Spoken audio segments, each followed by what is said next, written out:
Hello and welcome to today's episode of the Bamcast. I'm your host, Baker Shields, and I'm super grateful that you're here. I created this show to help people to learn, grow, and evolve by any means necessary. And I think you're going to do that in this upcoming episode we've got today with Brady Oakey. Brady is the owner of Take Uncommon Action, or Team Tua as he refers to it as. And he's got a clothing brand with the name. He's got a coaching team with the name, and he's built up a massive community of just absolute killers inside of his brand that I think you guys are going to see exactly why this community has formed just by listening to him talk today. We talk a lot about his affinity for Eastern culture and what principles he's brought from these cultures into his own life and into his own perspectives. We talk about the state of modern masculinity and what it looks like to be a modern man, the things that we are up against, and the things that we can possibly learn from and challenge ourselves with to become even better, and a ton more around the topics of personal development and just growth in general. I think you guys will really, really enjoy this episode. I know I did. And without further ado, let's hop right in. All right, Brady, welcome to the show, man. What's up, you I'm guys? super excited to have you, bro. Yeah, I'm excited to be here. Known Baker for a long time. We've crossed Mhm. paths quite a bit, so Yes, we it's a long have. time coming to finally do some sort of podcast together. So I'm definitely gonna have to have you on mine as well. But I'm excited for this one. Yeah, I'm looking forward to it. I know that I was trying to think of how far back I've been like following on you on social media.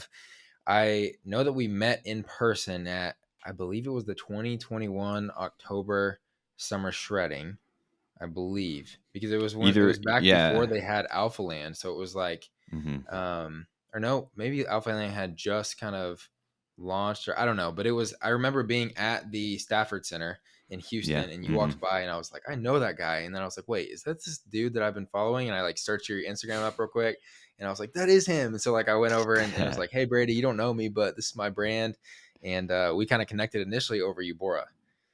yeah. I mean, I remember it perfectly. That's one reason I actually wanted to work with you guys and promote Eubora. First of all, I mean, this might be a funny story, but I had quite literally maybe a week, 2 weeks before meeting you, I had been looking into manufacturers to create some sort of lifting grip because Really? it's a product that I had already been using. I was using ones called Cobra grips, and the one thing I didn't like about Cobra grips was the branding was it's kind of like it wasn't my style really. Yeah, I don't know. yeah, It was kind of weird. It wasn't a cool brand, but the yeah, product was great. And so I yeah. was looking into manufacturers for that. And the whole time I was like, man, I don't know if I want to go down this rabbit hole. I'd rather there just like be a cool brand already done and everything like that. And I Hmm. specifically remember you, first of all, knowing my name, which I think yeah, got my attention. Hmm. And you just seemed like a very genuine person, which you are. And so instantly I was like, oh, this is perfect. Like now there's a cool brand making a great product that I already love. This is perfect. So ever since then, Yeah. I've been using Ubora grips and trying to get as many people as possible to use them too. And you've gotten a lot of people to use them. So I will forever be indebted to you for that. But I am glad that transparently I could save you the headache of doing all the I'm grateful manufacturing too. stuff. Cause Yeah. it has been, you really, Eubora, and I'm sure we'll kind of get into it too with Tua and like the product side of what you're doing with clothing and everything. Mhm. But ecom is just a different beast, man. Yeah. It just really hmm is, and it's so tough to get to a scale in ecom where it truly starts to kind of pay off. Have you experienced that with Tua and the product side of the business? Yeah, absolutely. I mean, my best advice for people who want to get into product-based businesses is to not.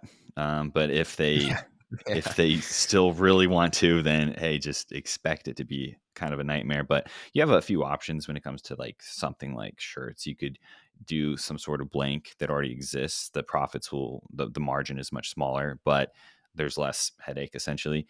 But what I've yeah. found is there's still a lot of things you don't think about, like if you're paying per color, per print, you can't just come up with this amazing design and be like, that is perfect and smack it on a t-shirt. It's not that easy. You actually have to Nope. pay per color. And then sometimes the company's like, yep, this actually has like 14 colors on it. And the minimum order quantity for 14 colors is like 1,000 t-shirts. So are you ready for 1,000 t-shirts? And I'm like, no.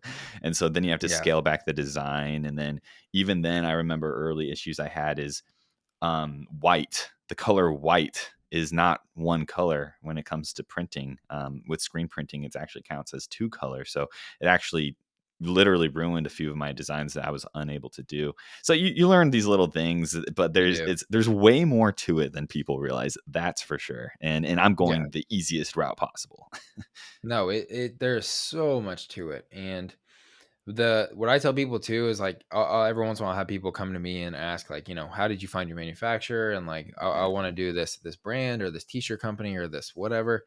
And my advice to them first is I wish I had built the personal brand side, which I'm not even close to being like where I would like. I don't think I'll ever be there, but where I'd like to be with the personal brand side of things.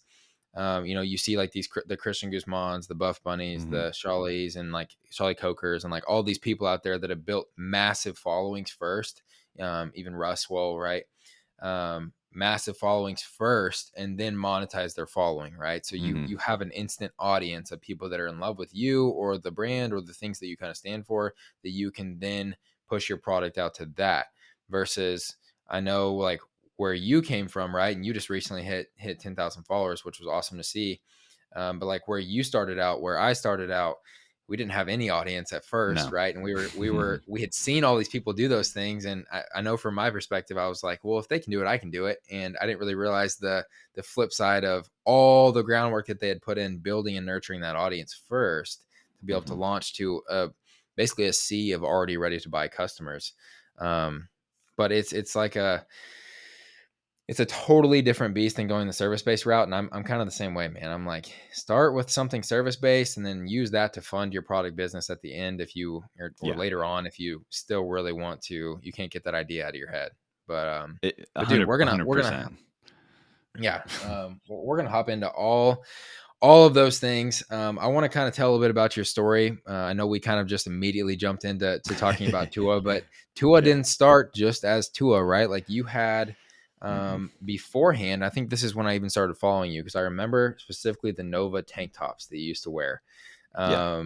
And I even went back and just refreshed my memory looking through your Instagram feed and everything. But you started out with your training company was called Nova initially, correct? Yes, correct. And I'd actually, you could say you could go back even further than that because, like what you were saying, the original idea for myself and my friend at the time, my business partner at the time, Hmm. was to create an audience, specifically YouTube. We wanted to be YouTubers, and Yeah. then become online coaches and have that following that we can help. And so originally we went by our nicknames in high school. So his nickname was Gons. His last name's Gonzalez. So in sports, I people called him remember I Gons. remember Gons and Oak. Yep. Yeah, and me, my nickname was always Oak. Yep. Just growing up, football team, whatever. I was just called Oak. So Gons and Oak was kind of our YouTube names, and Yeah. so eventually the business started very organically because originally I was coaching people for free. That's just I wanted more experience. I've always just loved this and what I do, and so I was coaching people for free. And it got to the point mid 2016, someone actually asked us what our prices were for coaching and kind of looked at each other and we're like, all right, we're officially a business now. So Yeah. we started charging at that point and we were just under the name Gons and Oak Training. But eventually, a couple years later, I started to do what I find I kind of naturally do. And I start to kind of recruit and build teams. And Hmm. eventually, I had a team and I was like, I don't think anyone on this team wants to be Team Gons and Oak, I Yeah. think we should create a brand that people can get behind and feel a part of and be proud to be a part of that. And so that's when I created Nova. And yeah, so that's when that happened. So there was some Gotcha. groundwork actually before Nova, but yes. No, yeah, that's awesome. I completely forgot that because that was either your Instagram handle at a given time. I know I saw Yeah. Gons and Oak a Hmm. bunch, and I Yeah. remember even thinking whenever I first saw you in Houston, I remember thinking, is that Gons and Oak guy? And then I went and checked, and it was actually you had changed it at that point to Brady Oaks Fitness, I think. Yeah. Um, Hmm. but that was that your Instagram handle at a certain point. It was, and right before that trip, I changed it Got to it. kind of see what would happen because a lot of people, long story short, a lot of people didn't know who I was, despite I was the entire face of the company. No one knew my name, Yeah. and so I kind of wanted to test run it before summer shredding. So I actually changed it to my name. And yeah, that was interesting to That's see what happened crazy. there. So, I didn't even realize all that extra stuff was happening. So oh continue. yeah. You and your friend, you kind of changed, you rebranded into a brand, right? Instead Hmm. of just like you guys' names, which I think is very important for a lot of people listening because I mean, you even look at like Christian Guzman, right? Like he started with CG Fitness, and Right. before long he rebranded to Alpha Elite and all the things that he was doing there. I think most influencers in the fitness industry tend to start out with a Baker Shields Fitness, a Gons and Oak, like their name on some type of a shirt. What was the thought process that you had besides making a brand that made you want to remove the names from it and create something that people could latch onto? Yeah. So, yeah. First of all, those were really good examples, Christian with CG Fitness and Alphalete, and yeah, I find now, hindsight's 2020. Looking back, I didn't realize that at the time, but it just totally fits my personality perfectly. Yeah, I think a strength of mine would be brand building and team building and personal relationships and things like that, and so it just felt like the natural thing to do. To create a team, like I don't know, you could a silly example would be like if you've ever met like a hardcore like Buffalo Bills fan or something, it's like yeah, they put a name to it and people get behind it and they are the most loyal people in the world. And it's like you can't really do that with a person. I mean, you can to a degree, but I'm not over here trying to get fans of Brady Oak Fitness. That feels odd no, to me. yeah, I want to create something much bigger, more impactful than that, and I can do a lot more that way than just with my name. So that was absolutely. that. But the word Nova kind of stood out to me because it means new, essentially, Hmm. and I felt that that was kind of what we were doing. But the one issue I had with that brand, looking back, is that I was trying to please two different people, myself and my business partner at the time. And so I was Yeah, everything I did, I kind of thought of like, okay, what would we do? What's something how do we think instead of just hmm, how do I think? And so we'll get there. But my brand now is very much a reflection of like me, myself, yep. my brain, and I'm very proud of it now. So it's come full circle. But yeah, yeah, I love where we're at now. Yeah, absolutely. So the brand now is Tua. Why don't you Hmm. explain what that means to you and explain the acronym to us? Yeah, so TUA stands for Take Uncommon Action. And really, we are people who refuse to be mediocre and we create outliers. That's the best way to put it. Obviously, being online fitness coaches, a lot of that has to deal with physical fitness, but so much of it does deal with the mental, the spiritual side of it as well. Our motto is "Be Uncommon," which is a motto that I kind of came up with myself in 2018, and I didn't launch Tua until 2021. So it was a motto that had stuck with me, and that's why I very much feel like Tua. I feel very, I don't know, connected and aligned with my Yeah, brand, which I think you should. yeah, Um, yeah, but a lot of it does come from a mindset, because when you're chasing to be an uncommon individual in a sea of a society that basically just creates average people, and I was going to be one of them. I grew hmm, up in an average town, in an average neighborhood, went to an average high school, average parents, making middle class income. All I was just like destined to be the most average normal person ever, yeah, and I just couldn't help but feel like there was something more to all of this and something more hmm, inside of me. And I came to the conclusion that a lot of people actually feel that way, but we get stuck. And so I wanted to create a brand that empowered people to find that inner greatness and get it out. And so yeah, a lot of what we do is the hardcore fitness stuff. We got guys that run 100 miles. We do the whole bodybuilding thing, but a lot of it too is just self betterment all around. Like how can we become just these uncommon individuals in all aspects of life, our relationships, our marriage, our family life, business, success. Just how yeah. can we make an impact on the world? So that's what we're about, man. Yeah. I resonate with that on so many levels, and I think that's part of what kind of drew you and I together, and even just Hmm. me to you. Was I think like there's a few things that come to mind whenever I just heard you explain that. One of them is Chris Williamson. He talks about on his podcast. He talks of, or actually Alex Hormozy is the one that talked about the average right now, right? It's not even that hard right now to be above average. Like the average person in Mhm. America is obese, likely divorced, and has less than $1,000 in the bank. Like those are the Yeah. three things that are Standards average. low. Like that's the baseline, you know? Mm.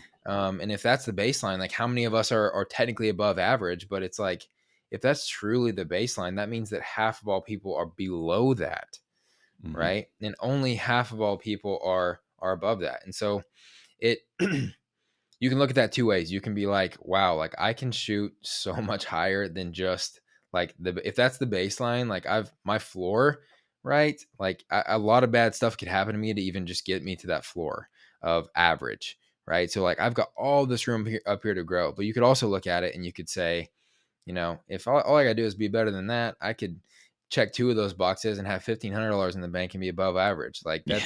that's how some people think. You know what I mean? Yeah. Which is super Mhm. sad, but what do you think from you growing up in the environment that you grew up in, and you even saying that you had a very average upbringing and you came from, middle class, and you had all of these things that were drawing you looked like to that average life. What do you think inside of you, or what did you experience maybe at a young age that made you think like there could be more out there for me?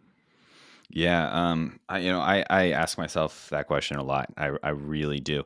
The only answer I have right now, and this answer might change with time, or at least evolve a little bit with more time and some more introspection. But Yeah. I think the thing that affected me the most was everyone kept telling me what I couldn't do growing up. And what I will say is, although I lived a very average life, one thing that was below average was my grades in school. Very, very below average. And and again, I can see why now. Hindsight's 2020. I can see why now the people I was around, the belief systems that were imposed on me as a young child, Hmm. um, in certain aspects, I can see because as a child, I lacked the confidence at the time to understand the power I have over my own life. I was kind of a victim. And so when I was told at a young age that I was dumb, I truly believed I was dumb and I acted as a dumb person acts. So in high school, I listened to my iPod during class all the time. I'd wear a sweatshirt, I'd roll the headphone down my We've sleeve, all and then done I'd it. sit there. Yeah, I'd sit there in class like I was paying attention. I was listening to Eminem and Dane Cook on repeat, Yep. We've all done comedy it. skits. Yeah, and I did a little bit too much probably, but Yeah. in my in my graduating class there was 640 students, and I was about 600th on the list, which I mean, there were 600 people in my class that had better grades than me, and I was in Wow. the last 40.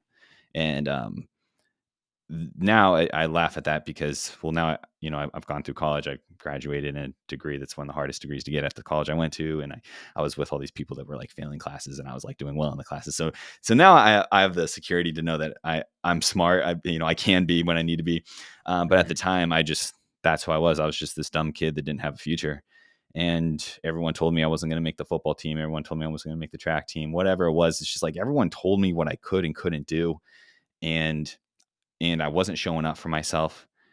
But then I still had like this little voice in me that said like I can, I can make the team. I can do better than this. Isn't what my life is going to be like. And I had a few very humbling moments um, when I was 17, realizing that like I wasn't going to get into the college I wanted to go to because like reality hit, reality check. Yeah. Like you suck at school, you actually have to do well in school to go to good colleges. And I had some majorly humbling moments. And during that phase, a mixture of everyone telling me what I couldn't do and me realizing that I was living in la la land, all just kind of hit me all at once. But the lesson I learned is that I do have power over my life. And I started to see the evidence of that slowly. Now it's been a good decade. I see that evidence every day now. But at the time, I'd Mhm. had just enough of that evidence to prove that I can make something happen. I can turn this thing around, and glad I did. Yeah, yeah. The the common traits of high achievers, there's a few things that we can kind of observe with all high achievers, and one of them is really there's no way other way around, is like a superiority complex, right? Like Mm. we all have it. And Yeah. it's kind of like what you're describing right there. And I really like I felt that on a very spiritual level because I always kind of thought that there was going to be more for me out there. Like I always just kind of had that in the back of my head and I was always looking for things that could kind of challenge me because call it cockiness, call it arrogance, like whatever you want to kind of call it. It's Mhm. like I always just kind of thought that there was a spot for me out there that was Yeah. going to be, something great, something cool. Um, but there's this weird coupling, and I've talked about this on a couple of episodes. There's this weird coupling of you've got this superiority complex, but you've also got kind of a second, like an angel, you've got an angel on one shoulder and a devil on the other, right? The devil is telling you that you're Mhm. not doing enough, you're not enough, you haven't gone far, you're not working hard enough, you haven't gone far enough, you haven't done enough yet, right? And so it's kind of like you believe that you're destined for more, but you're also more predisposed to never really feeling like you've reached that point of like this is peace, like this is equilibrium, this is kind of where I'm supposed to be at. So you've always kind of got that other side of you, and it's perfectly personified. And I know we keep bringing up alpha elite, but proud but never satisfied, right? It's the same type of Mhm. thing. There is Mhm. the belief that you're destined for more, you're achieving more, you're going for more, but also you're never quite happy whenever you get there. And so I'm curious, you've talked about kind of the one trait, right, of just believing that you could achieve more and looking for evidence in your everyday life, and then now you're seeing it and now you're doing that. Do you feel like you struggle to acknowledge what you're doing and where you're at now? Yeah, so yeah, a few things I want to discuss there. Although like the superiority complex, that as he put it, that's funny. And I think Hormozy talks about that. Um, Yeah. one thing I want to mention with that is, so I do believe, and this is actually interwoven in the what we call the uncommon code, which is like our core belief systems within Tua. Yep. First of all, we believe that everyone has inner greatness, but it must be discovered and expressed. And usually that's done through hard work. We discover and express our inner greatness through hard work, and then it grows. But number two, we also believe that there's mediocrity inside of everyone, and that we must resist it. And so, kind of Hmm. like you're saying, like the devil and the angel, we have the inner greatness. We also have the inner mediocrity. They're both fighting over our attention. But the one thing I want to say is, although I do believe growing up, I felt different. I think the one thing that was different about me was that that voice in my head was maybe just a little louder than other people's. Yeah, But I think everyone has the same inner greatness. Like, we're not that special. The one thing that's special about us is probably that we feel a little bit more called to for sure. to help others And find their taking inner greatness, action, but we all I have think, is it. that. we all Yeah, I we think were the action None of taking is a us were big piece of that. created. Yeah, yeah, yeah. And none of us were created to just like die losers. Like we Mhm. all we all have the greatness inside of us, and it's just one of what I would consider one of my duties is to help people discover their inner greatness. Um, Now, okay, I'm trying to remember what you were saying now. We're just r- kind of talking about you're good, the traits of high achievers, and you said you had a couple of points off of that, and kind of what Hormozy says on that. yeah, that was the main thing. Is that the only thing that I think is different about us is that I think the voice was a little louder, and we heard it, and we did something about it. Other people, depending on their upbringings and several different other parts to the equation, it might be a little bit harder to discover, but they have it.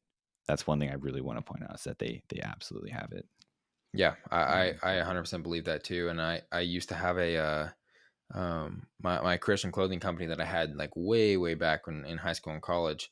That was one of the biggest things that there's several Bible verses that talk about it, but mm, um, the belief that basically like God gives every person, right, man, woman, child, everybody, um, gifts that yeah. they present themselves at different times in your life, and they come up in different ways, but a lot of times it's that thing that you just kind of feel a little bit more alive doing, right? Like everybody's got Mm, something that they're a little bit better at, they enjoy a little bit more than the average person, and a lot of times you can find your gifts in those types of things.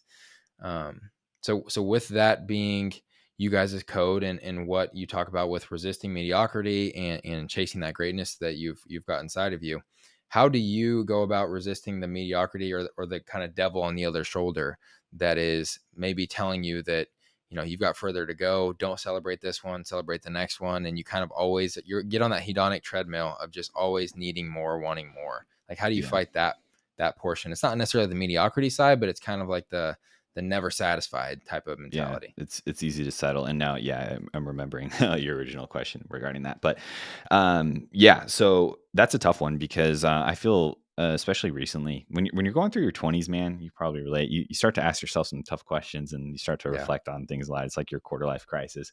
And one of mine is trying to understand myself a little bit more. Why I'm so incapable of just um, being at peace, kind of like doing nothing.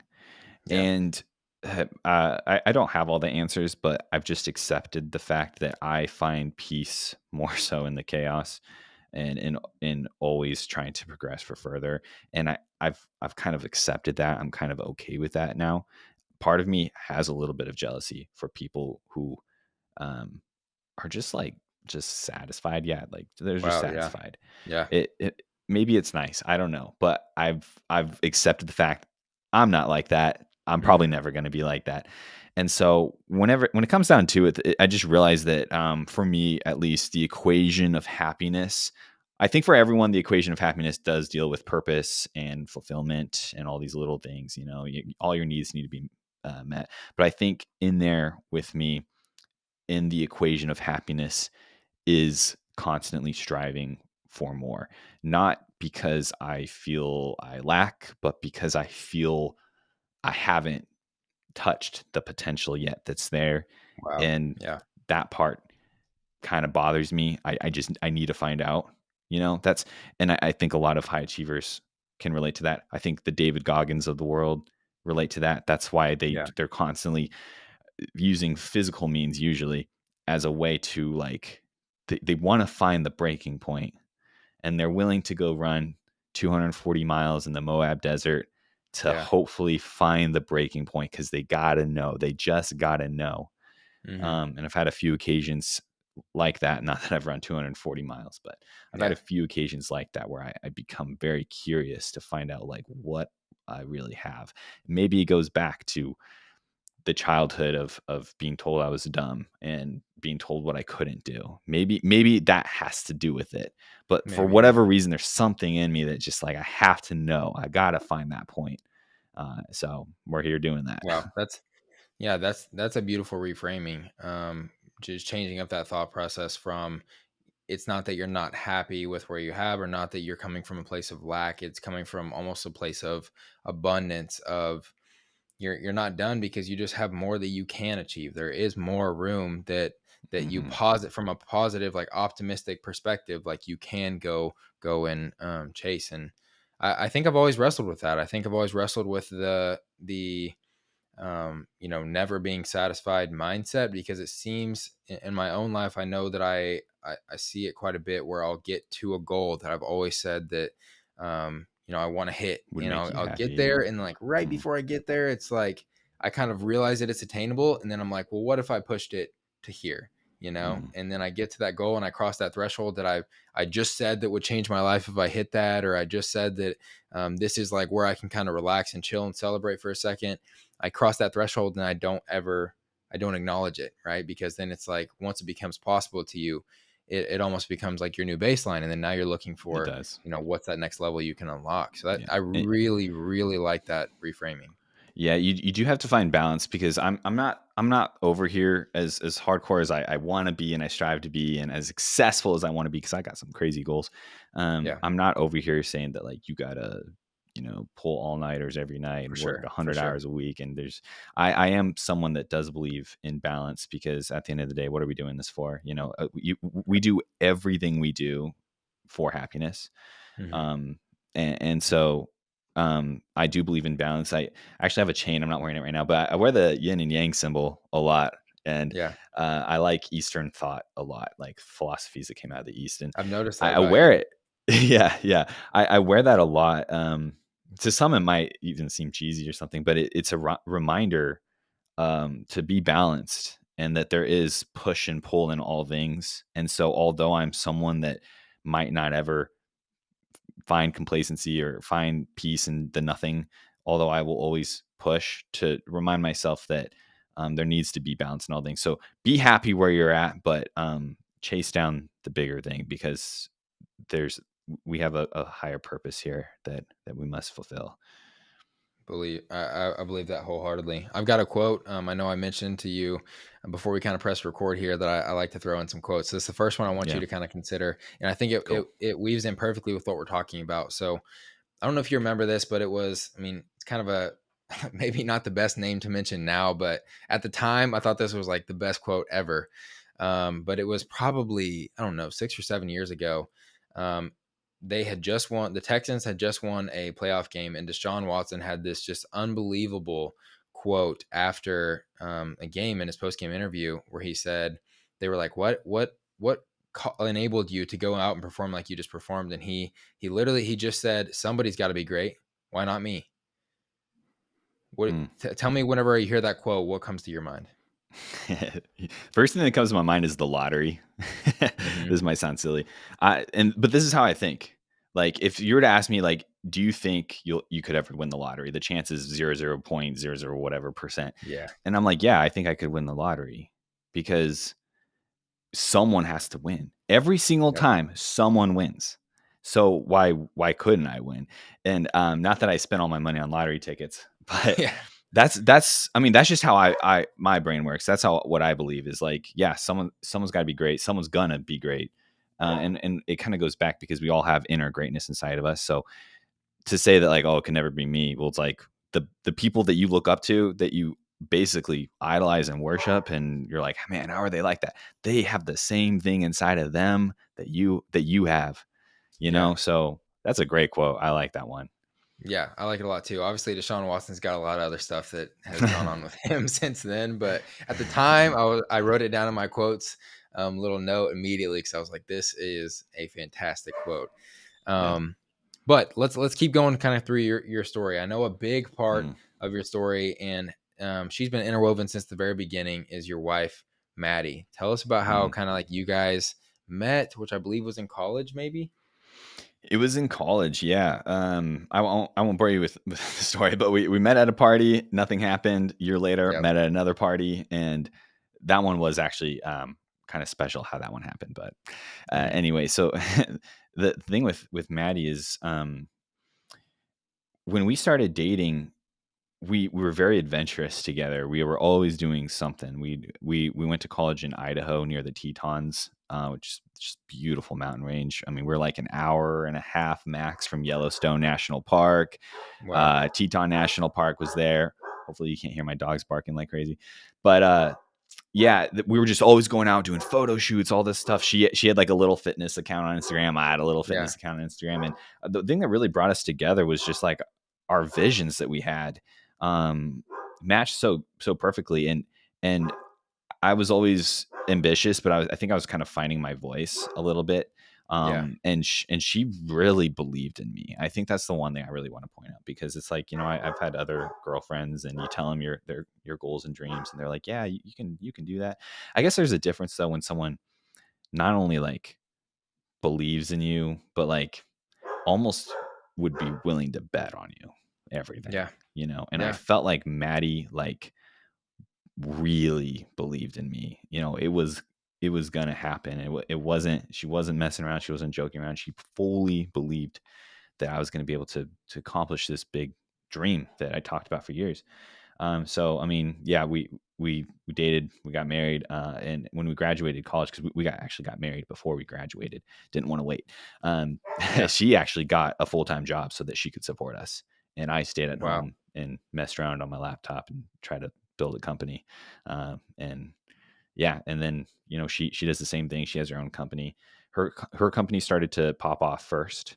I was doing my best to grow my company, but also helping out with hers while she was working full Mhm. time to literally pay our bills. We lived with my parents for 3 or 4 months in their basement. Um, yeah, man, like living life, I guess, right?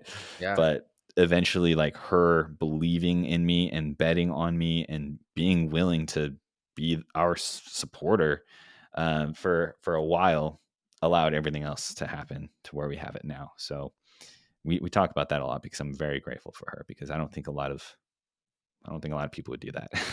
No, they wouldn't. And that's the special thing I think about you guys is that it comes across, and I think that's why you guys is your family accounts do so well. It comes across in just watching you guys just exist, honestly. And we had I talked about it. I won't go through the full story again, but I talked about a similar situation with myself and my wife where I ended up Hmm.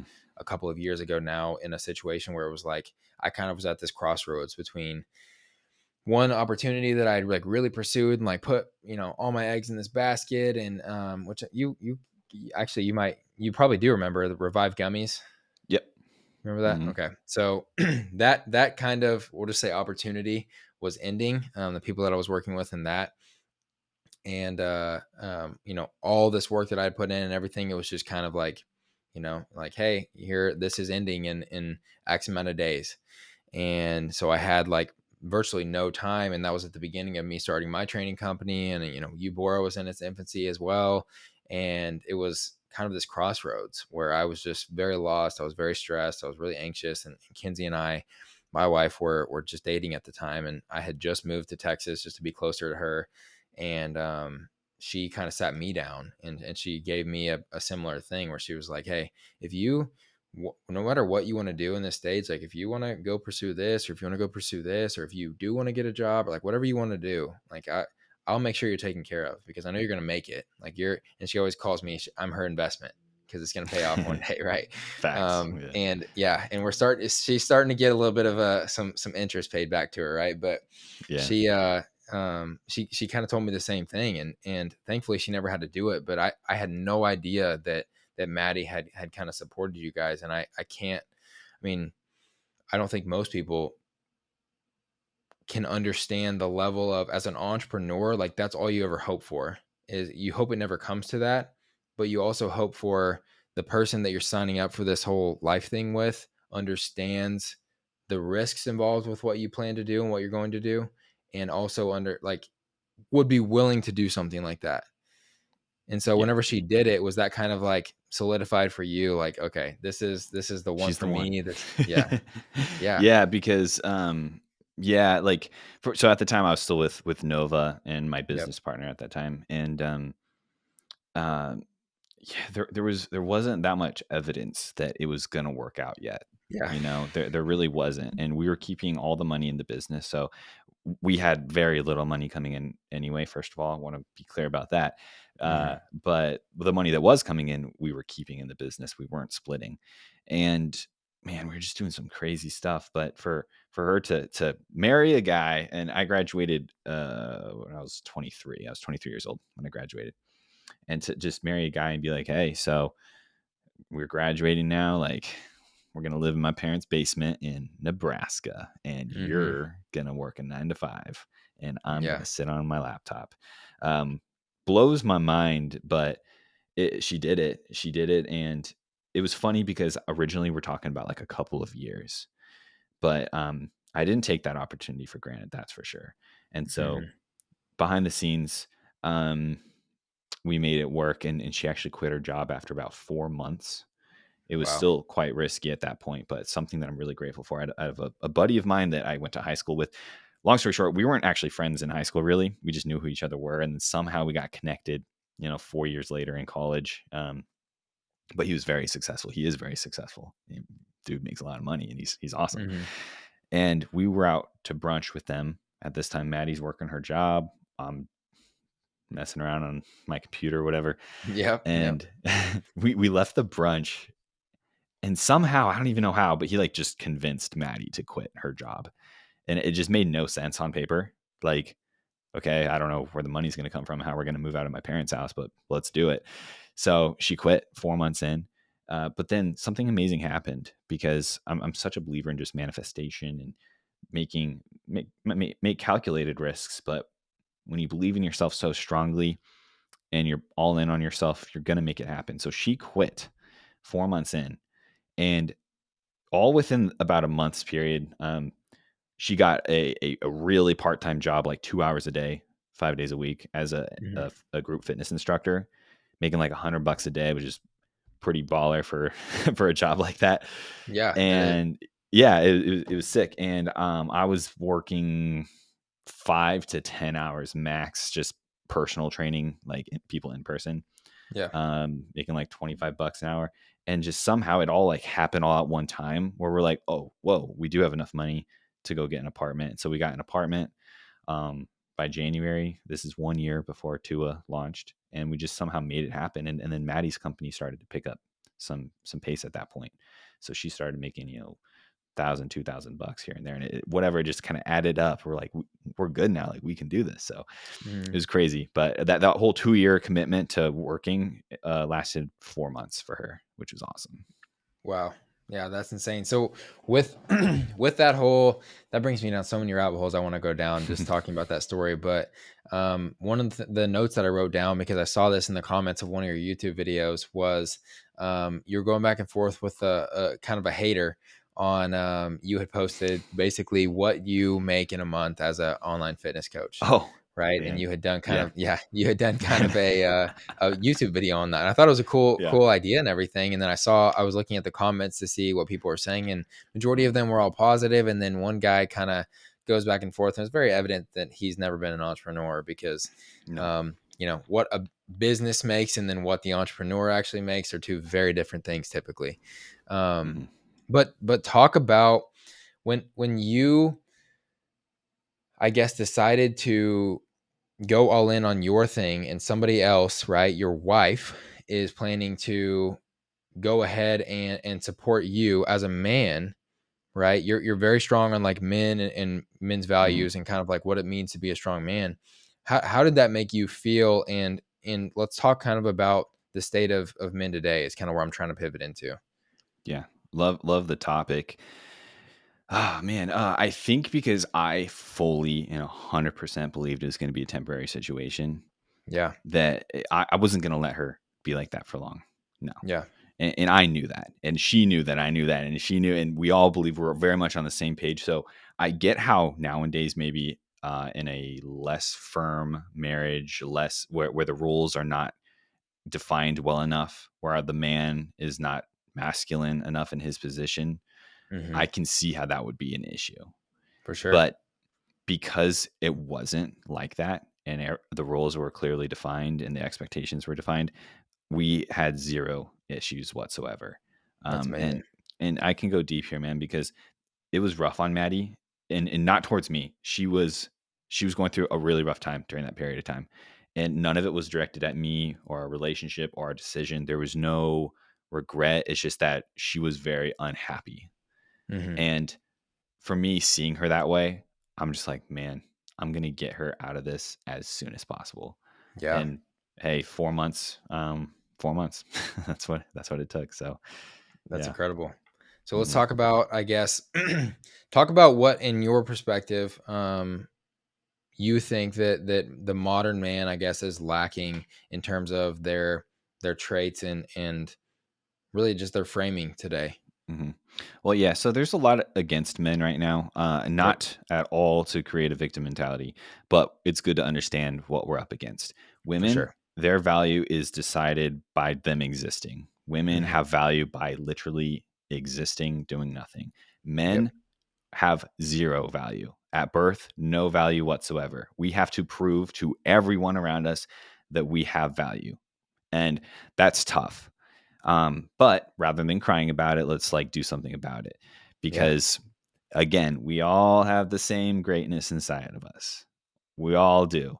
I don't know how many times you got to hear the stories of the dude from the other side of the country that came to America with nothing and was dirt poor and living on the streets, and now they're a billionaire, whatever. It's like we know it can happen. So make Yeah. sure that that's you if you're in that bad of a situation.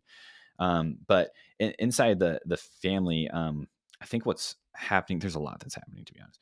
I think what's happening is society is demasculinizing men and defeminizing women. They're kind of making women less feminine and men less masculine, and now they're kind of in the Hmm. middle, and nothing good happens here. Everyone's confused. No one's happy. And I'm first of all, I come from a family where my mom is an entrepreneur, and Hmm. she's worked my whole life. She's worked literally 9 to 5s, like corporate. She started her own company, all that stuff. So I didn't have like a stay at home mom, like traditional, I don't even know, like 50s family or something, For sure. you Yeah. know. That's not what I grew up in. And I'm married to an entrepreneur who makes way more money than most men. Yeah. So I'm this isn't coming from like some biased situation where I'm telling my wife she's got to stay home and I don't know, clean the kitchen, and my mom stayed at home and made us dinner. Like, no, Yeah. actually, Yeah. I Yeah. Yeah. Yeah. that's not the case. I came from the opposite, actually. But what I am saying is I'm men are happiest, mostly anyway, when they are able to provide for their families, protect their families, um, and add value to the community. And that's that. Yeah. So men need to focus on that and get their act Yeah. together, pretty much. I totally get it, and I couldn't agree more with everything that you're saying, and I think that it's not a trying to, like force a square peg into a round hole. Like it's not a we any you or me, at least I can speak for us two in this conversation, are saying that like a woman has to be in this exact mold or a man has to be No. in this exact Mm-mm. mold. It's true. Like you can look at the data and you can look at this was on has been on several of Chris Williamson's podcasts where he talks about like gender roles and brings on different Mm-mm. women or men that are kind of experts in different fields. And um, the divorce rates have, if you look at the income of women over the last several decades and divorce rates over the last several decades, the two, it's like you're pulling two different data points, but the two have the exact same curves, like the exact same curves. And it's Mm-hmm. crazy because um, you look at the psychology of relationships, and you talked about for a man to provide value, he has to feel like he's being the provider, he has to feel like he's the point of stability, he has to feel like he's this protector as well. And there's a certain level of that I think is very true, and I think it's a certain level of what causes a lot of friction in modern day, especially American relationships, is most men, we also internalize a lot of our problems, Mm-hmm. right? And so we're very reluctant to go and talk to somebody. We're very reluctant to reach out and get therapy or get help or seek out mentorship. And it's caused a lot of friction within a lot of the relationships, and especially around our generation, because if a man doesn't feel all of those things, they start to build up the resentment of what they feel like the female maybe in the relationship is the one that's kind of holding them back from those things, because they wish that that person would just sit back and let them step up and take care of all these things. And from the flip side of that, from the female's perspective, it's like, why is he not wanting to work harder? Why is he not wanting to provide for me? Why does he not want to do all these things? Why do I have to be the person that is that breadwinner? And so it's a really weird kind of dynamic now, and I think it is kind of an uphill battle for both genders, because it's like what's being pushed forward on social media or on media in general, and what I guess the ideal like woman right now and the ideal man right now is, like you're saying, very flip-flopped in terms of traditional masculine and feminine roles. Do you have you seen a lot of those same studies with kind of that being I the main have. issue? Yeah, I have, and I think all we can do, because the last thing I want to do is preach to women what they should be. Oh yeah, that's, yeah. that's really No. not what I'm trying to do. No. But what I can say as a man to other men is there is a massive lack of accountability and extreme ownership amongst Yes. men right now. Everyone's looking to blame. I mean, a somewhat relatable situation. So I saw this post about how McDonald's prices are going up, and obviously, like, the world sucks right now and all that good stuff. And this entrepreneur was like, everyone's going to complain about the price of McDonald's going up, but what they're not going to do is make more money, or even better, create a company that competes against McDonald's that is cheaper. Yeah. They're not going. They won't do that, but they'll complain about it and be the victim and not literally do anything about it at all. Hmm. It's kind of frustrating because all of our problems, whether it's inflicted upon us by society or whoever or not, it's like we still have the power over ourselves to change our situation and make it better. Absolutely. Like if you have if you're watching a UFC fight and a dude's in a chokehold, he's not just going to lay there and tap out. He's going to Yeah. try to get into a Or he's better not gonna be mad position. about the other person putting him in a Yeah. chokehold, Yeah. right?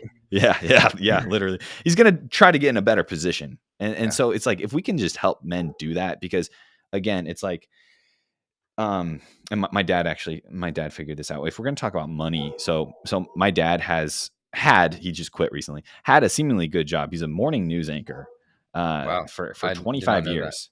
Yeah, yeah. So everyone always thought I was rich growing up, but I wasn't. When I don't, he's probably never going to listen to this. When I graduated high school, he was making about 75K. And Mhm. not that that's awful by any means, but that's not really what you would expect from someone that worked as a morning news anchor for the same company for like 20 years and had the number one morning show in the Omaha, Nebraska, Iowa metro area. Like it's, Yeah. you think it would be more than that, but it wasn't. And so recently he quit his job, I think partially because of me and Maddie, to be honest, because he's like, they're chasing their dreams and making way more money. Um, but it's like at some point you gotta take that action and realize like maybe you're in the wrong position. You know, if you want to be the provider that makes six figures or something out, you got to go where that is. You got to go to where that opportunity is. If your job starts at 50K and in 30 years you'll be making 80K according to the pay scale, Yeah. but you want to make 100K, sounds like you shouldn't apply for the job, but Nope. people will still apply for the job. And they're like, I want to make 100K. It's like, okay, you just chose a path that it is impossible for you to do that. Yeah. So lack of accountability, lack of extreme ownership. If you want to make X amount of money or whatever, or be fit or whatever it is, like do the things that are actually going to get you there, and instead of living in this la la land. And I know all about la la land because I was there too when I was Yeah. 17 years old, and I thought I was going to get into Texas A&M University with my 2 point whatever something GPA as the 600th in my class. Yeah, I'm very familiar with La La Land, but for men to rise to the occasion and to be who we're meant to be, we can't be living in this lie, and it all starts with us having some extreme ownership over ourselves. Yeah, yeah, I could not agree more. And you took exactly where I was going with it, and you made it sound way better. And you kind of ran with it. So that really is the idea, right? Is like we're not saying, nobody is saying that women should be capped at a certain income, or like you should look for low income. Like nobody's saying anything like that. It's Mhm, the fact that if you want to be if you want to feel that sense of like I'm the provider, I'm the protector, I'm the person that's everything that she might be craving or needing, or feel you even feel like she's craving or needing, like you got to go create that, right? The mhm, opportunities are out there, the job, like you're saying, is out there, the path is out there. You got to go find it though, and you got to take it upon yourself to make that happen, to fill that role. If you feel like you're called to fill that role, and if you feel like she needs that role filled, right? Because my wife is a killer too. She's out there in corporate America, and she's killing it, and she's happy, and she's in a position where she feels like, she's got growth and upward mobility and everything. And that's the, never once, even whenever she kind of like offered similarly to how Maddie did, never once did I really feel like, I was emasculated by that situation. But it also did reinforce for me, like I don't ever want her to have to offer that yeah, again, mm, right? Like I don't ever want her to have to be in that situation. So what have I done? And it's not the exact same thing that you've done, right? Is taking ownership of like what can I do to position myself in a way where she can depend on me, right? She doesn't have to offer something like that again, and put yourself in a better position in your relationship. Ultimately, hopefully, is the end goal in a better position as well. yeah. I think men need to know this too, because society, and we're quickly figuring this out. We're taught the lie. All we gotta do is go to school, get our degree, and then boom, we're settled. We'll be Yeah. able to live a happy life and get a great job where you go on vacation once a year, whatever. And it's like that might have been the truth at some point. It's not the truth anymore. So Mhm. if we want to have extreme ownership, number one is identify that that is no longer true for most cases. And then, okay, how do we pivot now? How do we pivot? How do we offer enough value to society where our value has increased monetarily to the point where we are happy with our income? So that's, I think, step number one. The other thing I was going to say with women, regarding women, I'm learning this. All I can say is I can speak from experience with my own marriage. So Maddie, she's 26 years old, and she's been an entrepreneur, I guess, for 6 years or so now, Yep. 5, 6 years, something like that. And she's crushed it. She herself knows how to make six figures on her own from scratch, and it's awesome. Hmm. One thing that we're learning together, this is not me putting words into her mouth, this is not, me pushing any sort of agenda on her. This is her, the lessons that she's learning and sharing back with me, is that although she loves what she does, and she does not nearly receive as much fulfillment from her, business and what she's created as I do with my Hmm. business that I've created. And she constantly, for a few years now, has felt like something is missing. Like I feel really fulfilled. I got this awesome Hmm. company. I got my team of guys. I My clients see results. They're all happy. I'm married. Like things are great for me. And she's like, I just don't have the same things. Like I know what you feel, but I don't feel the same. Like something is literally missing. That's And interesting. over the last yeah, over the last 2 years, we've really dove deep into that, and we've come to a conclusion. And you can follow up with me in a few years, and I'll let you know if it was right or not. But I think it will be. We've come to the conclusion that she's missing motherhood, Yeah. and and although her business is cool, although she's crushing, although she's enjoying it, that's not her purpose. Hmm. Her and she when I ask her sometimes, when we have these really intimate conversations, like these deep conversations, and we ask like, what do you want? And she's like, I want to be a mom. I want to be at home creating a family and building our Hmm. home. And I call her like the home CEO. We don't have any kids yet, but soon. Um, Yeah. but she's like the CEO of the home, and I'm gonna go do my thing and whatever, all my crazy stuff. But she's gonna be the CEO of the home. And just as soon as we kind of like agreed on that, like there's a spark in her, man. It's the same spark I had when I was dreaming about what my future and what I could create and Yeah. the things that I hope to accomplish someday. She has that same spark just because we talked about starting a family together, and it's really beautiful to see. And I was never bought into that. I never wanted to put her right into any sort of box like we talked about. I Yeah. wanted her to kind of figure out her own purpose, but crazy enough, she has followed the cycle that women have followed for thousands of years now, that has made Yeah. them happy. Crazy, right? Yeah. So yeah, that's my That's thoughts on awesome. it.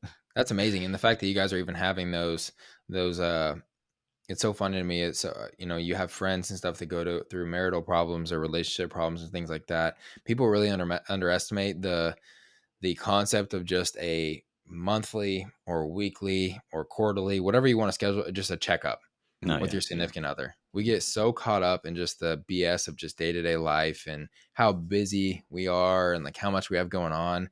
But like once a month, me and Kenzie will do like a check-in and be like, Yeah. hey, how are you feeling? How are you doing? How am I doing as a husband? What do you need more of from me?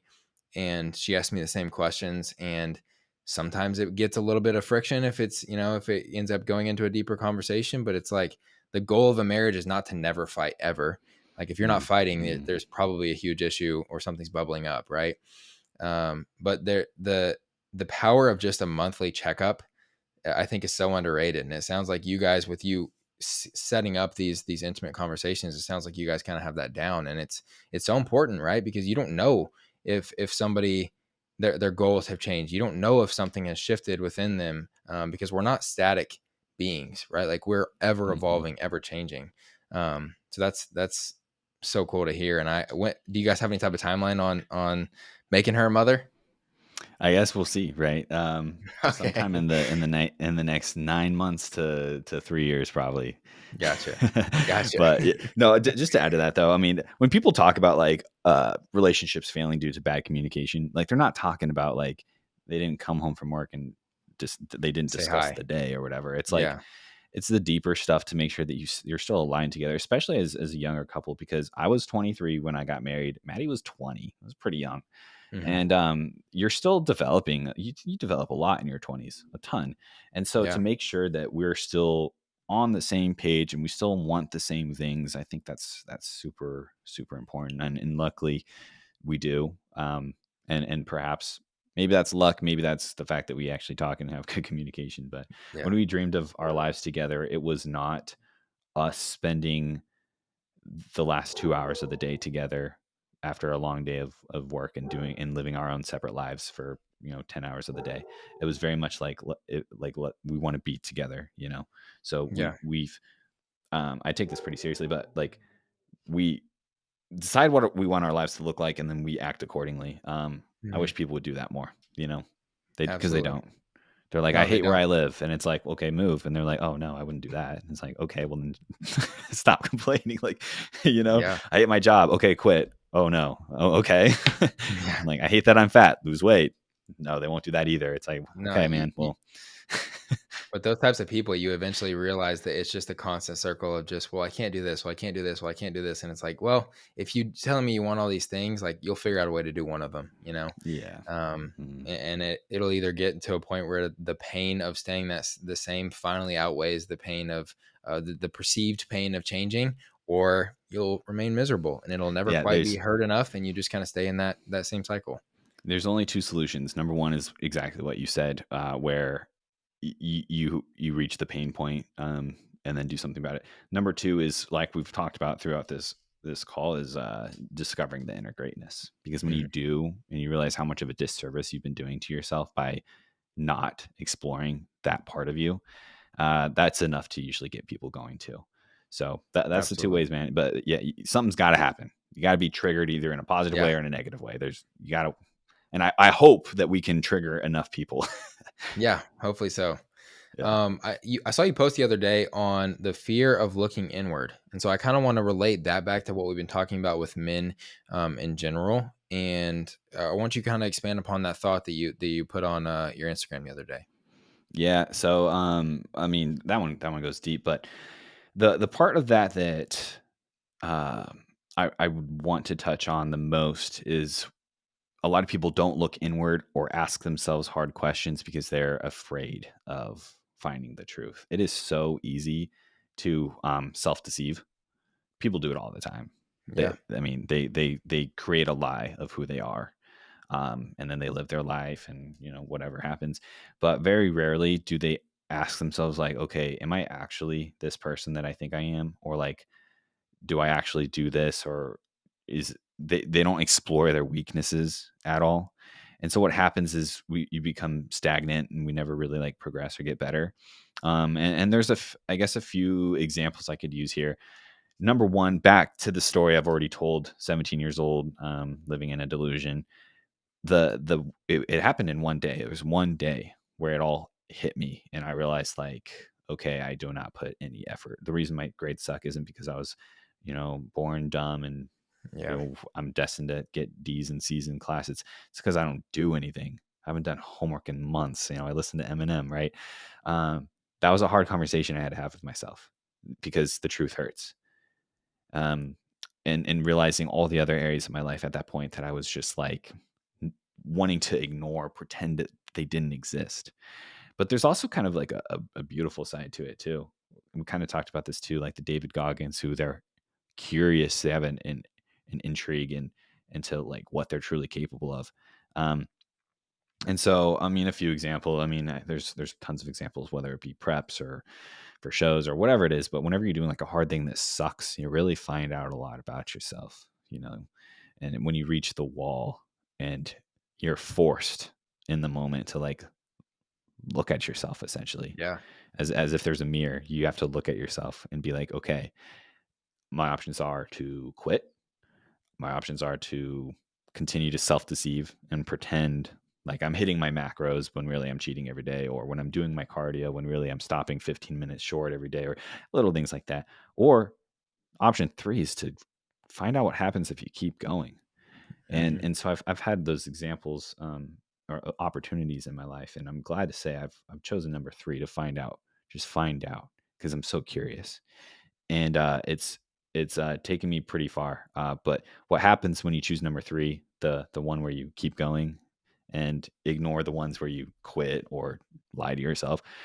What happens is your self efficacy, which is like that deep self belief system that we have, grows like crazy. It grows like a weed, dude. And then all of a sudden, you're so much more capable of everything in your life, because yeah, you've looked inward, you've torn yourself apart, you've removed the shell, and you've stared at yourself at your own soul eye to eye, and you've met your true self, and there's no lies, no nothing, and you've pushed forward through that, and now you're stronger because of it. So you do that enough times, you start to feel pretty limitless. And we talk about discipline being the superpower. It's like it gets to the point where it's just like there's nothing you can't do, you know? Like I think about like the Navy SEALs, they have like their legendary Hell Week where like half Yeah. the class quits because they can't make it through. This might be the most naive thing I've ever said in my life, but like I know I could get through Hell Week because you either make it through or you quit, right? Well, I Yeah. know I'm not going to quit. That it would be impossible for me to quit. It would never happen. So the Hmm. only alternative is that I'd get through it. So that might Yeah. be naive to say, but at least it No, gets the point across. no, I completely understand that, and I brought this. It's one of my favorite quotes of all time, or I guess it's not even really a quote, but I write it down as if it's a quote. It's Will Smith. I'm sure you've seen the clip. He talks about what makes him different versus most people is he is willing to die on a treadmill. He's like, if I get on a treadmill and somebody gets on next to me, there's two outcomes. He was like, I'm going to die, or the other person's going to get off first. He's like, Mhm. those are the only two things. That's how I view life, right? Like that's how I view what I'm doing and like what I put into my craft is like I'm going to die before somebody else beats me or lasts longer or works harder than me. Yeah, And so it's kind of the same thing that you're talking about, but it's a the experience in and of itself of just going through something like that where you are forced to look at yourself and choosing option three, like you said, option three becomes your default at a certain point, it and does. Mhm. you don't even feel like you come to a crossroads anymore. It just is like, okay, I'm going to push through this because I know that something crazy is going to come out on the other side of it.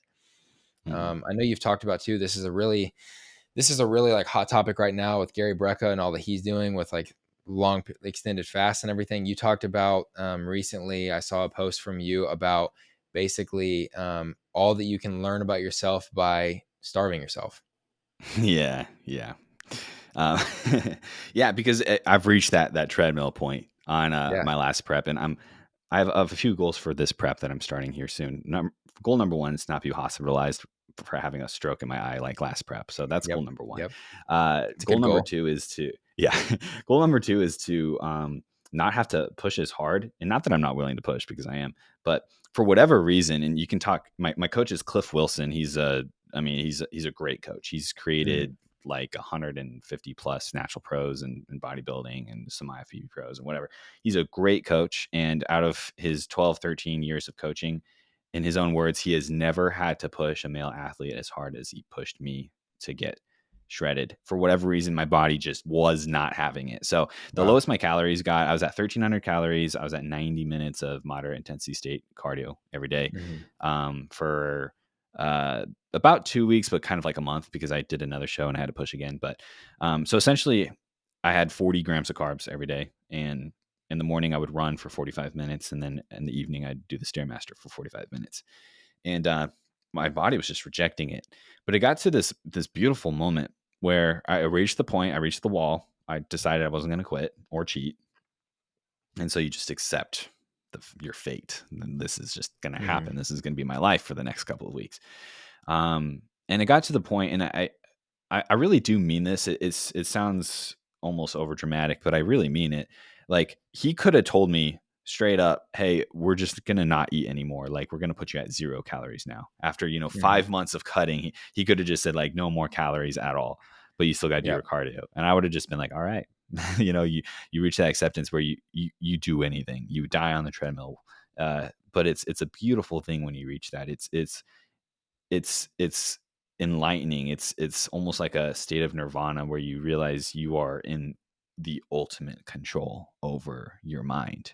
And so that's kind of what I meant because I brought up the story of Siddhartha Gautama. I hope I'm pronouncing his name right. Who was the original Buddha, and like quite literally, like the short version of his story. He was actually like the son of a king, I believe, or Yeah. a nobleman or something like that, and he had never experienced suffering. And inside the palace, he lived in a palace, and inside the palace, no, they never saw death, they never saw starving, they never saw poor people or homeless people, nothing. And one day he asked to leave the palace, and so for the first time he did, and he saw homeless people, he saw old people, he saw death, he saw his eyes were open to all this suffering. And so he began this journey to find reach a state where there was no suffering, which is now seen. It's called nirvana now. And so what he did is he left his palace, he left his riches, and he went on this big quest. And one of the things he did was he starved himself. He like literally just starved himself, and and he meditated. And during that process of like, refusing to give his body what it needed, and being in control of the physical, eventually he did reach a state of nirvana where there was no suffering. He became the Buddha essentially, which means like the enlightened one. Hmm. And the rest is history. One of the biggest world religions in the world because of him and his experience in Yeah. conquering the physical. So as obviously bodybuilding is an elected starvation, similar to what he was going through, Yeah. but they're very similar because bodybuilding is really really cool, because it's so much more than just stepping on a stage. I mean, ultimately, that's what you end up doing. You flex on a stage with a spray tan and Yeah. let people look at you and In minimal whatever. But clothing. Yeah. yeah, Yeah. yeah, man thong, whatever. But Yeah. I love the sport because of how you get there. Yeah. Because you do have to absolutely conquer your mind. It's a beautiful thing. No, that's ultimately what brought me to it. In my first prep was a extremely unhealthy one. I was on a crash diet from day one, and it was just like my coach bailed on me 2 weeks out, which Love that. is the most crucial portion of peak week and everything. But it was I was just like down in the dirt by the end of it. And a lot of times people don't believe me whenever I say it, but the one of my last cardio sessions that was scheduled, I think it was my last one actually, the week before, or maybe it was like 5 or 6 days out, was 90 minutes on the Stairmaster.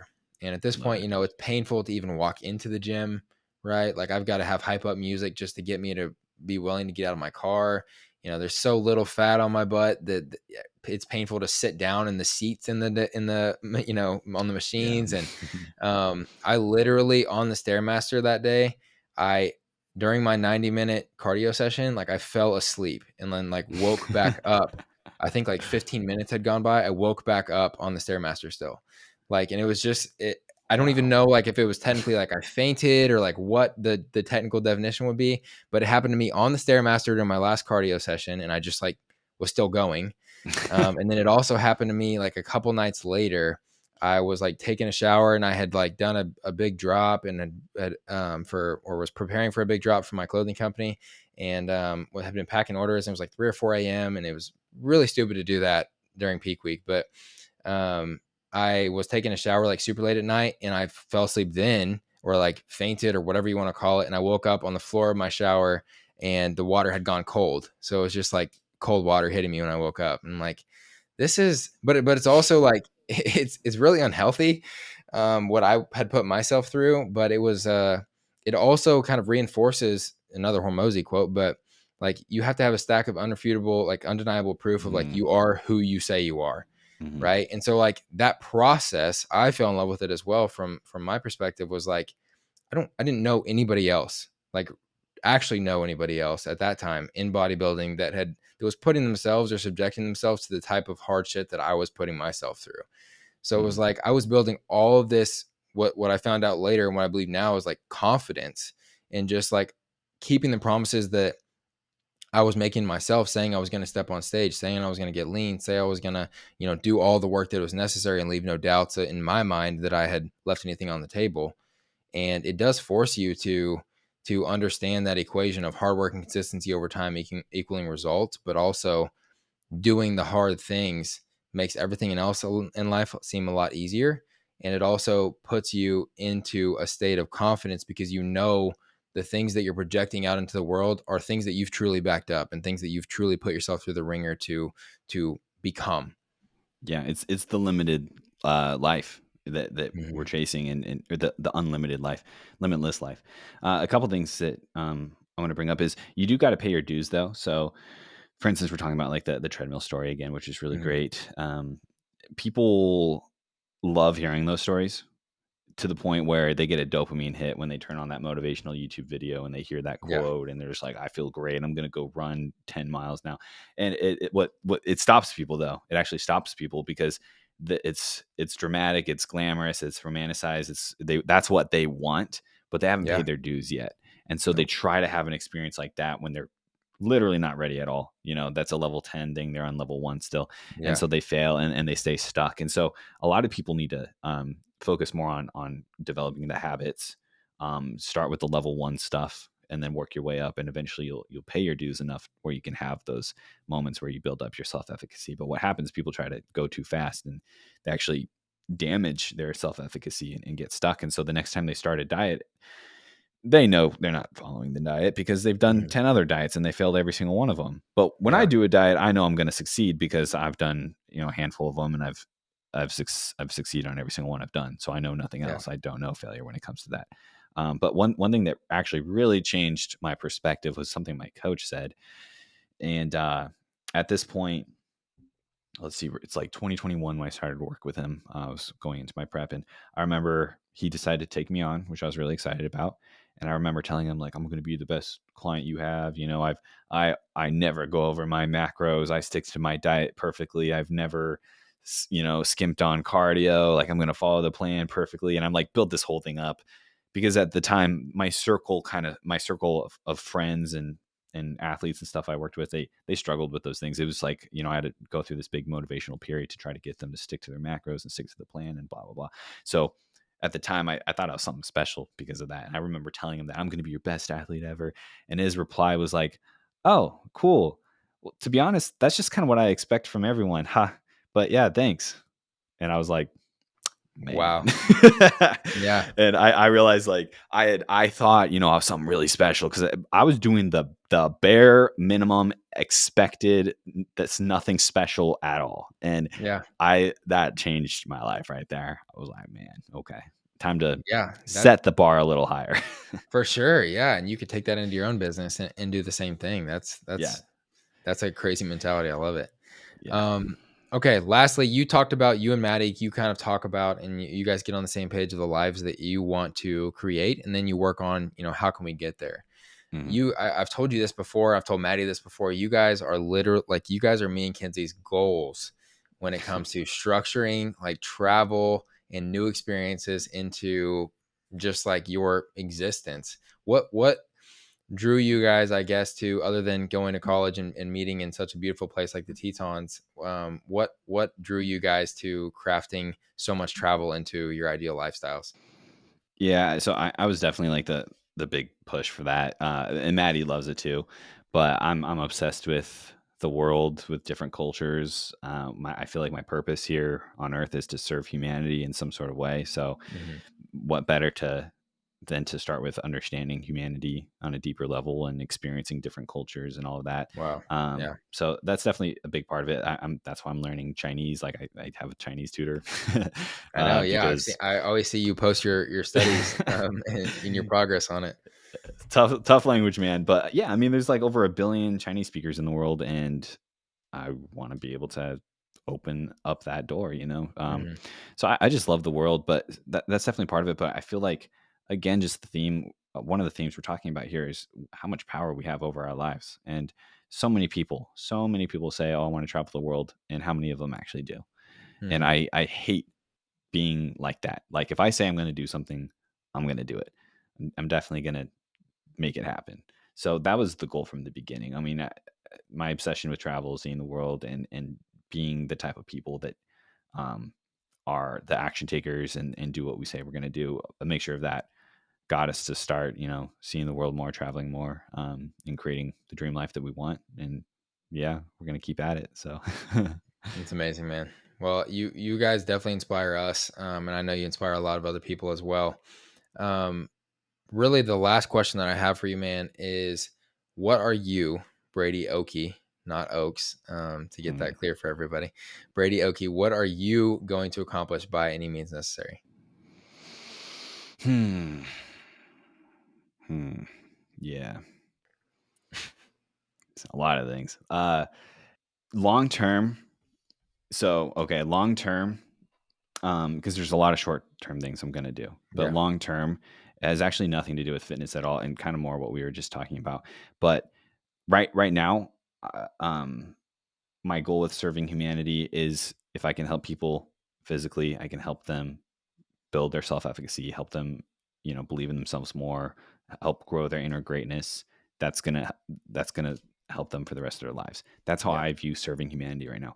Long term though, serve humanity is like literally those two words, like that's I feel that's why I'm here. Like that is my life purpose. And so long term, this is going to take a total twist, but I have this deep interest and passion in human rights Okay. and and giving the blessing of freedom and liberty to people who don't have it.